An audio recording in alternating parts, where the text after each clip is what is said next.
And we're back. First episode on its way. You guys will be watching that in like a couple hours because I totally didn't do that one last minute. Fully forgetting that today is Monday. That's okay. Last time we left off, we introduced our character. We had our first 30-minute episode. We went through, got ourselves married, kind of explained the story behind the great Trennothy House Snow-Nose bloodline, and kind of what the plan was. So we had a few minor events trying to seduce our wife, failing to do so as she managed to take care of herself as a strong and independent woman. And kind of fluffed about, looking at a few things, talking about a few plans, and so forth. We also gained a little bit of arcane last time, as well as started working our way into the third level of illusionary magic. So, not too bad overall. Right now, we're still vibing. We did have our first child, which is Ada, which, as you can clearly see, she is hideous. We'll see if she's actually ours when we see her nose.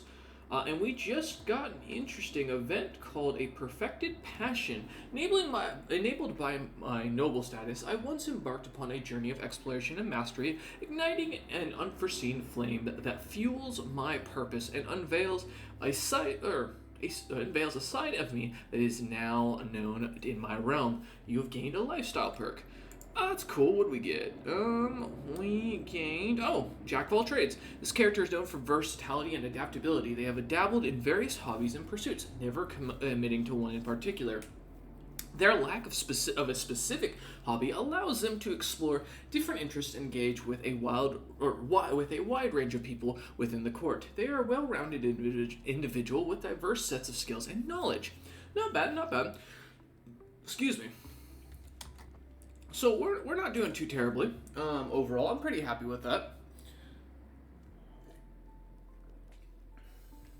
But yeah, so last episode we planned on looking at some more options. We do have an option to go to war with, what is it? Someone over here. Yes. So we have an option to go to war with her, even though we just lost our man. We're regaining our manpower here. She is the Duke of Blackbriar, or of House Blackbriar, ruling over the great clanstead of Smokefrost. Ooh, and we've finally been offered a position in our council by our liege. As an influential Lenman, it is only fair that you have a voice on my council. In recognition of this fact, I hereby offer you a position of Chancellor of the Rift. I accept gladly. Yes, fantastic. Now, we have some cash. I think it's a good idea we start looking at maybe getting a few more men-at-arms. I mean, we have some options here. Let's get something that can at least do some damage. And just in my experience, bowmen are never a bad investment, so let's just grab them real quick. And now we have some extra men-at-arms that we can hopefully throw into a warfare. Now again, Trennothy here may not be the most exciting character overall in his life as we go through, but we're going to see how things kind of pop off here. There is never a quiet moment. My daughter and heir Ada is so full of questions. I do my best to encourage her curiosity, but sometimes I cannot help but get exhausted by the constant stream of thoughts and queries. Ooh, all right. When a father and mother love each other very much, ooh, she is curious. Fantastic.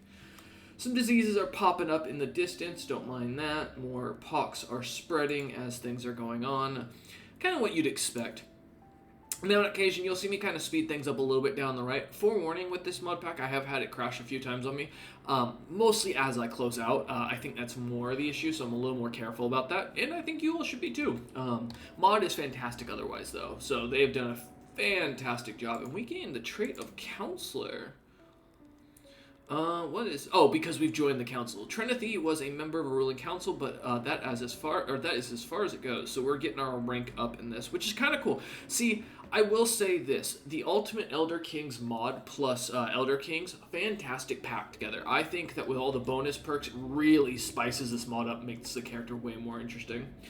Let's become an expert in illusion, and then we'll kind of come back down and focus our spells here so we can become a master of it as the great illusionary arcane mage. And my daughter is 3 years old, little Ada here. Oh my god, she has a terrible choice here. Alright, well, We're gonna go education, and we'll train you under me.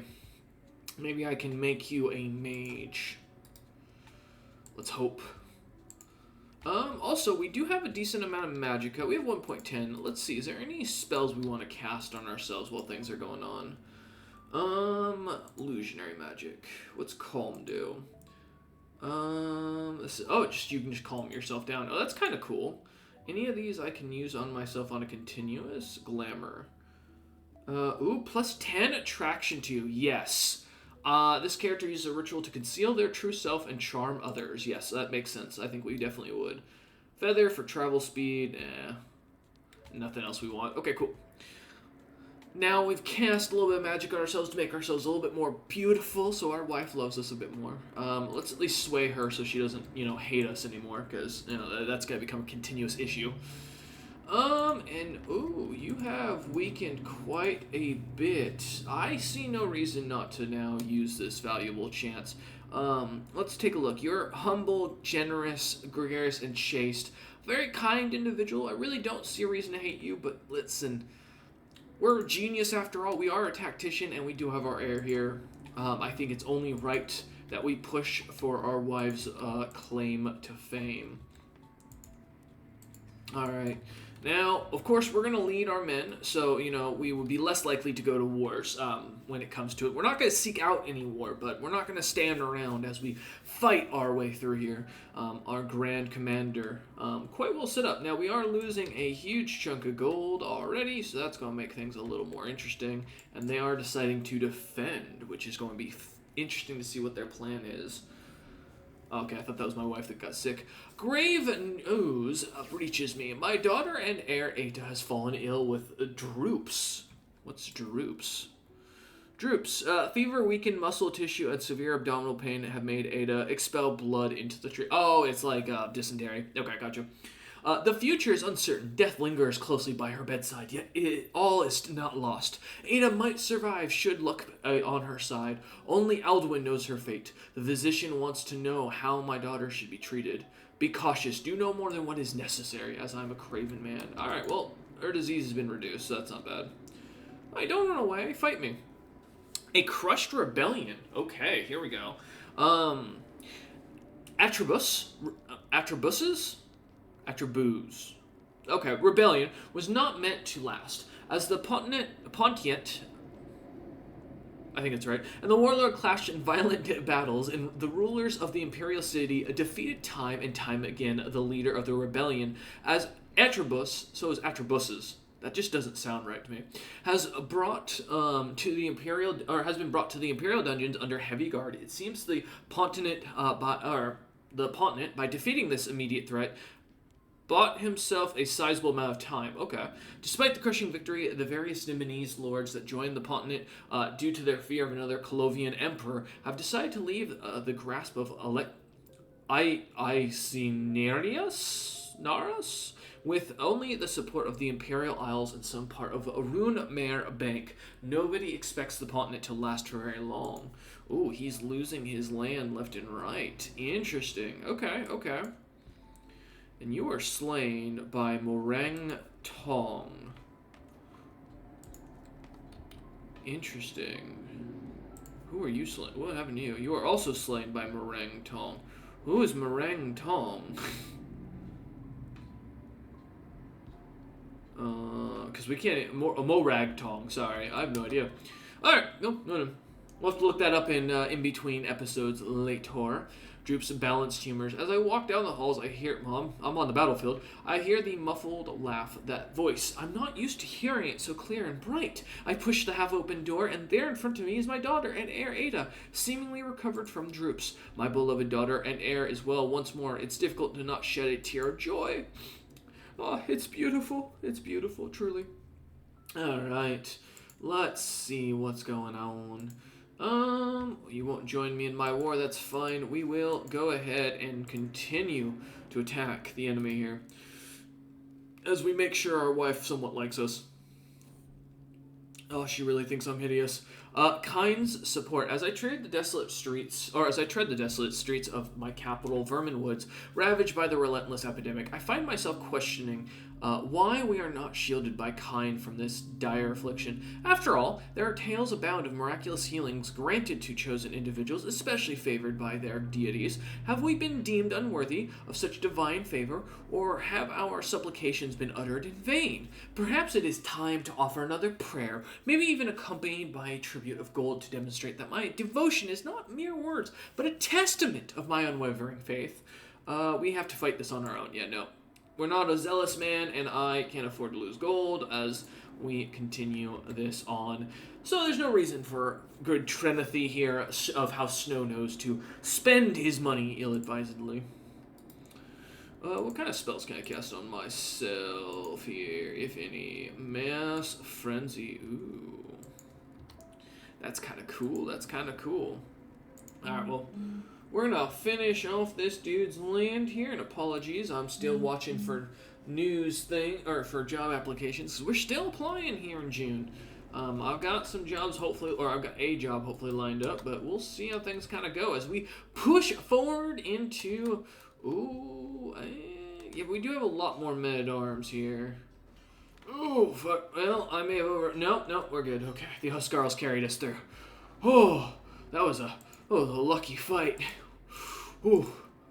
What do we see? Our shield Thane Biarta had ripped the head off Braille. Jesus. In a berserker state. Alright, well, Lenwoman Ada managed to maim Sinding. Okay. We did lose our shield Thane Birgrim's, as you guys, head ripped off by Court Priest Ireland of Smokefrost. And we captured someone. A young lowborn. That no one wishes to deal with. By the way, do I know your language? Okay, I figured as much. Do you have any cool... you do have an interesting language. What are you? Listen, our wife doesn't care about us. We've accepted this. We're going to go spend our time studying education. We just have to accept that she does not seem to find us at all appealing in any way. We got a daughter. I think we just have to accept our sadness that we're going to lose our attuned trait here. Or Ada is going to have to increase her fertility. Ooh, we have captured their heir, and now we are golden to take the land for ourselves. Or rather, put our wife in charge of it. Fantastic. So now our wife rules lands, which is just great overall. We've kept our daughter at our court to make sure that stays the case, and that will hopefully let us kind of build our position up here. One of the things I need to do, because I didn't think about this a minute ago, is we need to recruit a tutor, even if it means it's going to cost us. Ooh, we cannot. Alright, never mind. We just don't have any. Alright, my gold, if you wouldn't mind going back up into the positives. Why are you negative? What do we... Oh, we're still regrowing our men-at-arms for a minute. Alright, now we've learned the spell of invisibility, which is not too bad. Now, can I cast that on myself as a ritual spell, or is that something that we have to... Yeah, we have to cast it on ourselves once. Okay. Not as cool, not but, not a big deal. Not a big deal. As we learn languages, we're going to also make a little side goal for Trennothy here, as I think he would try and educate himself as best as he could. Learning as many languages as possible if he could. Emfred's missing hides. Emfred approaches me with a grave face, and before I can ask her anything, tells me she woke up this morning to find out that she has been robbed. They don't like periods like in this mod pack, I've noticed. Like, I don't know if these events are the extra mods, or the extra things, or if this is the core mod, but someone please put down the comma. Alright, as her servants recounted, by some goblin who stole precious Horker hides from her, Emred asked for help. Emred, why should I help you? I will get your hides back. No worries. Yes, we will. We are traveling. Oh, this should go fantastically. Well, we're not going to back down here. A fresh start, all packed and proper. We have finally come to the point where we can start our journey from Vermin Woods to our next destination at Yerpa. As we depart from the holding and our mounts start treading new ground, I am certain we will return soon in one piece. I can't wait. That is foreshadowing if I've ever heard it for the next episode. But with that, we thank you all for watching. We hope you've enjoyed. And as always, feel free to like down below if you enjoyed it, dislike if you didn't, so I know how you're feeling. Comment if you're feeling really venturous and want to kind of tell me either about the lore or stuff I could be doing, things that you think that would be kind of cool to check out, stuff like that. Of course, as I mentioned, we'll be recording the first 5 episodes ahead of time for you guys to kind of watch, and I'll be collecting all the comments at the end of that and then recording again as we continue on with the story. Hopefully. Fingers crossed this mod pack doesn't, but if it does, I'll just backdate everything. It shouldn't be a problem. But yeah, with that in mind, let me know everything or what you think, and if you're new, of course, feel free to subscribe. As always, thank you again, and I hope you all enjoyed this episode.